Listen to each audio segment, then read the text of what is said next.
What's up, guys? In this video I want to share my vitamin blood test results and the amounts I am taking to get the results that I got, and areas that I can improve on, and what am I going to do when I get in a contest prep where the calories get so uncomfortably low.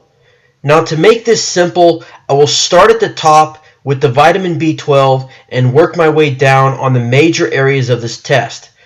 Now, there are three things that I would like to mention before I start dissecting my results. Everybody is unique, so the amount of each vitamin and mineral that I require may not be the same amount that you require due to age, activity level, and genetics. Number two, this test was not cheap to do. With the discount code RHINO, this test wound up costing me $407.99 with private MD labs. But if you want to take the exact test that I took, there will be a link down in the description. And thirdly, the amounts that I am going to say is my daily food and supplementation combined. And you might be wondering, Michael, how are you able to calculate your vitamin and mineral amount through food? What I did is I used three sources: nutritionaldata.com, myfooddata.com, and the back of the food labels to get the formulas to plug into this Excel sheet right here. So now that that's out of the way, let's begin at the top. I got a vitamin B12 score of 538 per picograms per milliliter. I was taking 8.3 micrograms to get that score. Right below that is folate, and I scored 13.1 nanograms per milliliter. I was taking 1,452 micrograms to get that score. Next up is iron. My total iron was 253 micrograms per deciliter, and I was taking 36 milligrams to get that score. Now, this mineral is a big one, zinc. I scored a 111 per deciliter by taking 50 milligrams daily to get that score. Out of the 50 milligrams, 22 milligrams came from a chelated zinc supplement. And to clear up some smoke, I am not affiliated with any of these supplements or sponsored by them. They are just ones I buy on Amazon regularly and use regularly. Next up is another big one, magnesium. I scored a 5.1 per nanogram per deciliter, and I was taking a total of 1,067 milligrams to get that score. And out of the 1,067 milligrams, I was taking 400 milligrams of powdered magnesium glycinate before bed. Moving on down is vitamin D. I got a score of 96.8 per nanogram per milliliter, and I was taking 10,055 IUs to get that score. And if you are wondering, 10,000 of those IUs were coming from two 5,000 IU pills, proving that supplements are not a waste of money. 4 more to go. Next up is creatine. I know this is not a mineral or a vitamin, but I got a score of 1.3 per milligrams per deciliter. And I do not track how much creatine I get from food, but I was taking 10 grams of creatine monohydrate supplementation per day. Next up is sodium, where I scored 138 per millimoles per deciliter, and with the help of salt, I was taking 2,571 milligrams to get that score.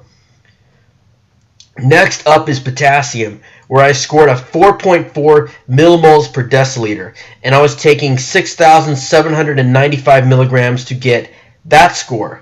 Lastly is calcium. I got a score of 9.8 per milligrams per deciliter. I was taking 1,566 milligrams daily to get that score. Now, you might be thinking, Michael, why bother with this? Why fork out $407 to take this test?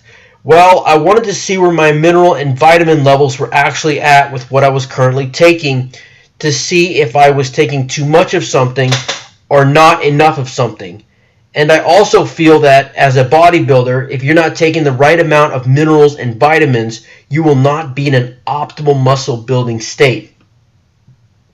Because I was suspecting, because I have a busy gym life, and at the time my job was delivering packages for FedEx, where I was doing a lot of lifting and walking, But after my test results came out, I was right.